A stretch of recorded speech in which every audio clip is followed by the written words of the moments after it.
Ben bir defa işe gidirdim, cavan oğlan idim. Hesap edirsiniz, namaz kılmırdım ben. Gördüm bir neneni külah yıkır, nene durur bir de yıkılır. Nene, ben de işe tələsirdim. Vacip bir işim var idi. Beni gözləməliydiler. Dedim ki, mən bu nənəni burada belə qoyub gedə bilmərəm.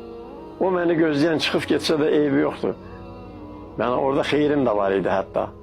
Yəni o adamla görüşəcəkdim, xeyrim var idi. Dedim, mən bunu belə qoyub gedə bilmərəm.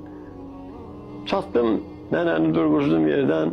Ay nənə harada qalsın? Bala burada, bala burada. Mən 1-2 kilometr yol apardı məni.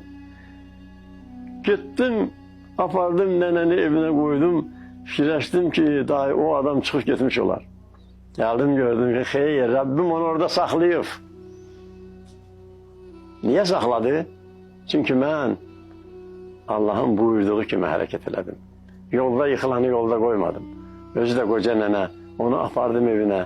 Ona göre gittim gördüm, həmin adam oradadır, həmin işte alındı, benim xeyrim de oldu orada. Ve qayıtdım geldim eve. Görürsünüz, yani insan Allah'ın buyurduğu gibi yaşayanda o hiç senin fikrini çəkməz. Ruzu fikrini çəkmək. Niye çəkirsən ki? Seni yaradan Allah sana her şeyi verecektir. Neden korkursan sen? Sen fikirləşirsən ki, benim bir tane çörəyim var, onun parasını versem, ben ac qalarım, bəs sabah nə yiyərəm? Onda bəs sənin imanın hardadır? Bəs sənin təvəkkülün hardadır? Bəs sən necə Allah'a sığındın?